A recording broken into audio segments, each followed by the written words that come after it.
আচ্ছা, জন্মাষ্টমী ব্রত পালন করলে কি হয়, জন্মাষ্টমী ব্রত না করলে কি হয়, আমরা আজকে জানব। ভগবান শ্রী গোবিন্দ সুন্দরের শুভ আবির্ভাব তিথিকেই বলা হয় জন্মাষ্টমী। অজন্ম ভগবানের জন্ম কথা তার জন্মদিনে দিন। জাতি ধর্ম বর্ণ নির্বিশেষে 8 থেকে 80 সকলের এই ব্রত অবশ্যই পালনীয়। সকলেই এই ব্রত অবশ্যই পালন করবেন। শ্রীল হরিভক্তি বিলাস বলছেন, সর্বে রবসম কর্তব্যম জন্মাষ্টমী ব্রতম নারী। অর্থাৎ সকলের অবশ্য কর্তব্য এই জন্মাষ্টমী ব্রত পালন করা। তাহলে সকলে ব্রত পালন করবেন তো? আচ্ছা, যদি প্রশ্ন করা হয় এই জন্মাষ্টমী ব্রত পালন করলে কি হয়, এই জন্মাষ্টমী ব্রত না করলেই বা কি হয়? সবার আগে আমরা জানি ব্রত না করলে কি হয়। শাস্ত্র কি বলছেন? বিষ্ণু রহস্যে ব্রহ্মা নারদ সংবাদে লিখিত আছে, জন্মাষ্টমীতে কেউ যদি ভোজন করে তবে সে শূদ্রান্ন ভোজন করা হয়। শূদ্রান্ন মানে অবৈষ্ণবের ঘরে অন্ন খেলে যে পাপ হয়, জন্মাষ্টমী তিথির দিন কেউ যদি অন্ন আদি খায়, ভোজন করে, তবে সেই পাপে দগ্ধীভূত হবে। এবং সব হস্তস্থ দ্রব্য গ্রহণজনিত পাপ হয়।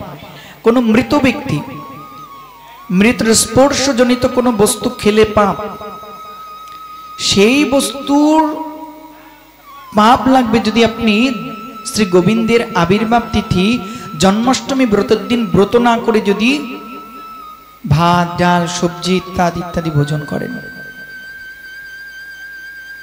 আচ্ছা, আর কি হয় জন্মাষ্টমী ব্রত না করলে?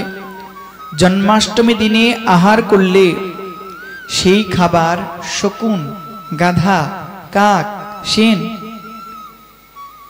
ও মানুষের মাংস খাওয়ার সমতুল্য হয়। অর্থাৎ কেউ কাক, শকুন, গাধা, মানুষ তাদের মাংস কদাপি খায়নি, কিন্তু জন্মাষ্টমী ব্রতের দিন সে ভোজন করেছে, অন্নাদি খেয়েছে, তবে এই সমস্ত জীব হত্যা করে তার মাংস খাওয়ার ফল লাভ হবে। সেই পাপের জন্য তাকে অনন্তকাল নরকে যেতে হবে। আর কি বললেন শাস্ত্র? জন্মাষ্টমী তিথিতে ভোজন করলে অতীত এবং ভবিষ্যতের শত পুরুষ ভীষণ নরকে পতিত হয়। মানে আপনি জন্মগ্রহণ করেছেন, আপনি ব্রত পালন করছেন না, কিন্তু আপনার যে পূর্বজগণ, যারা আপনার পিতৃপুরুষগণ, যারা পরবর্তী আসবেন, তাদেরকে পর্যন্ত নরকে যেতে হবে। 100 পুরুষগণের কথা বলেছেন। শত পুরুষগণ ভীষণ নরকে যন্ত্রণা ভোগ করবে। ভাবুন একবার। আরো কি বললেন?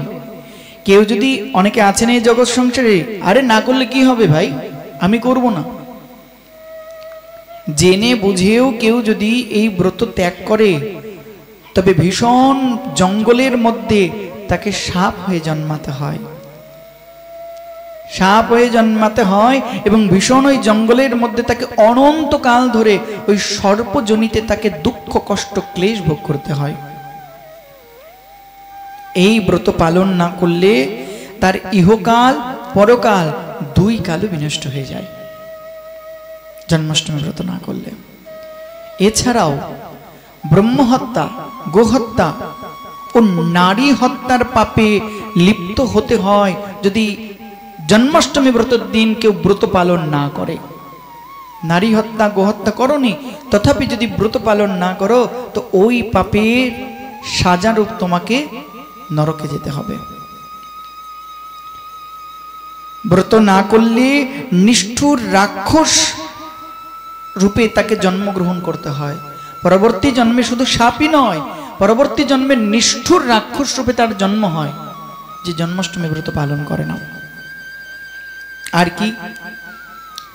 যে সধবা নারী, মায়েরা খুব মন দিয়ে শোনো, যে সধবা নারী ব্রত করে না, পরজন্মে সে তো সাপ হয়ে জন্মাবে অবশ্যই, কনফার্ম। এবং শাস্ত্র বলছেন 14 ইন্দ্রপাত যাবৎ সময় নরক যন্ত্রণা ভোগ করতে হবে। আচ্ছা, এই ব্রত পালন করলে কি হয়? কেউ যদি অতীব শ্রদ্ধা সহকারে ভগবান শ্রীকৃষ্ণের আবির্ভাব জন্মাষ্টমী ব্রত পালন করে, তবে তার পূর্ব 7 জন্মের পাপ ওই মুহূর্তে বিধ্বংস হয়ে যায়। কারো যদি সন্তান সন্ততি আরোগ্য এবং সৌভাগ্যহীন হয়ে থাকে, কিন্তু কেউ যদি শ্রদ্ধা সহকারে জন্মাষ্টমী ব্রত পালন করে, তবে ওই ভগবানের করুণাতে সে সন্তান সন্ততি আরোগ্য এবং সৌভাগ্য লাভে ধনী হয়। আরো বলছেন শাস্ত্র, নিঃসন্দেহে শ্রীহরির ধাম লাভ হয় যদি কেউ ভক্তি সহকারে জন্মাষ্টমী ব্রত পালন করেন। বস্তুত ভগবানের ধাম লাভ করব, পাপ কেটে যাবে, ভক্তগণ এ কোনো কারণেই কিন্তু ব্রত করেন না। ভক্তগণের ব্রত করবার একটাই উদ্দেশ্য, আমার প্রাণ গোবিন্দ প্রসন্ন হন। গুরুবর্গের আদেশকে পালন করছি, গুরুবর্গের করুণায় শ্রী ভগবানের সেবা করছি। ভগবানের সেবাতেই ভক্তের পরম প্রীতি আনন্দ লাভ হয়। তাই মুক্তি মিলবে, বৈকুণ্ঠ গমন হবে, ভগবান ধাম মিলবে, পাপ কাটবে, এসব তো অভক্ত যাদের তাদের জন্য, তাদেরকে একটু লোভ দেখানো, যাতে এই পথে এসে ভগবানের সেবায় নিয়োজিত হয়। কিন্তু যারা পরম ভক্ত সদ্গুরুর পদাশ্রয় করে হরি ভজন করছেন, তাদের তো একই উদ্দেশ্য, হে গোবিন্দ আমি তোমার চরণ যুগল সেবা করি, কিসের জন্য? তুমি যাতে সুপ্রসন্ন হও, ভগবানের সুপ্রসন্নতার জন্য। তাই সকলের কাছে এই নিবেদন, সকলে অবশ্যই আগত শ্রী জন্মাষ্টমী ব্রত উদযাপন করুন এবং শ্রী ভগবানের অশেষ কৃপা লাভ করুন। আচ্ছা, এই জন্মাষ্টমী ব্রত আমরা বাড়িতে কিভাবে পালন করব? অনেকে জানতে চান। প্রত্যেকের বাড়িতেই বা অধিকাংশ ভক্তের বাড়িতেই গোপাল বিগ্রহ আছেন, তাই তো? তো এই দিন স্বয়ং ভগবান শ্রী গোবিন্দের মধ্যরাত্রিতে, অর্থাৎ ঠিক রাত 12টার সময় তার শুভ আবির্ভাব। তাই আমাদের কি কর্তব্য? সারা দিন উপবাস থেকে যদি জল পর্যন্ত গ্রহণ না করে থাকতে পারে তো বেশ ভালো, কিন্তু কেউ যদি শারীরিকভাবে অক্ষম হন, তবে অবশ্যই জল অথবা শরবত, দুধ, যদি একেবারেই থাকতে না পারে তবে অন্ন আদি খাওয়ার থেকে অন্তত শাকারকে ব্রত করো। শাকার মানে কি?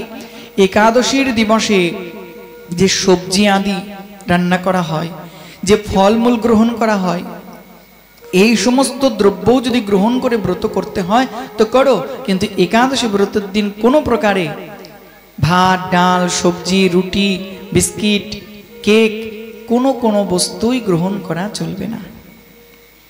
মনে থাকবে সকলের? আচ্ছা, বাড়িতে কিভাবে জন্মাষ্টমী ব্রত আমরা উদযাপন করব? বাড়িতে যদি সম্ভব হয় রাত 12টার সময় শ্রী গোপাল দেবকে অভিষেক করাবে।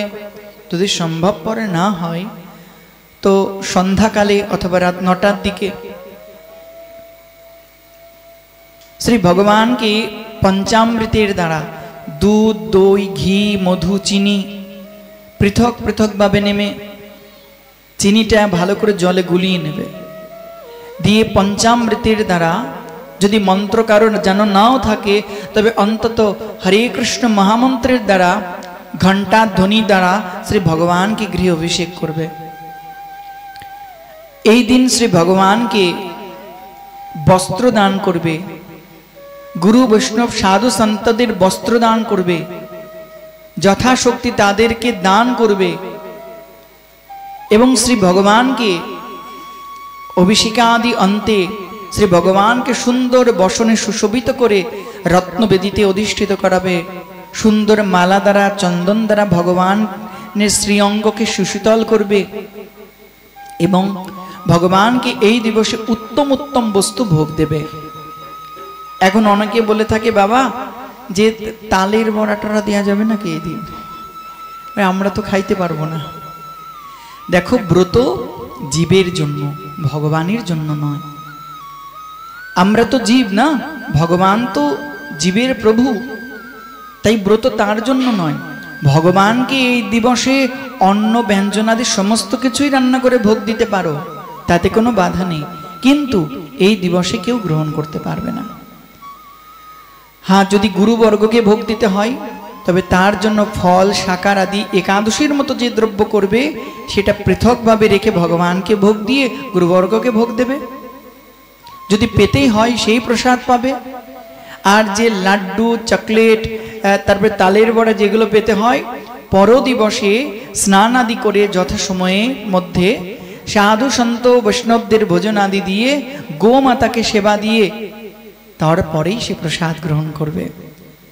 যে এই প্রকারে শ্রদ্ধা ভক্তি সহকারে শ্রী গোবিন্দ সুন্দরের শুভ আবির্ভাব লীলামৃত উদযাপন করেন, তো কোটি কোটি জন্মের পাপ বিধৌত হয়ে যায় এবং এক জন্মে ভগবত চরণ যুগলে তার অহৈতুকী প্রেম ভক্তি লাভ হয়।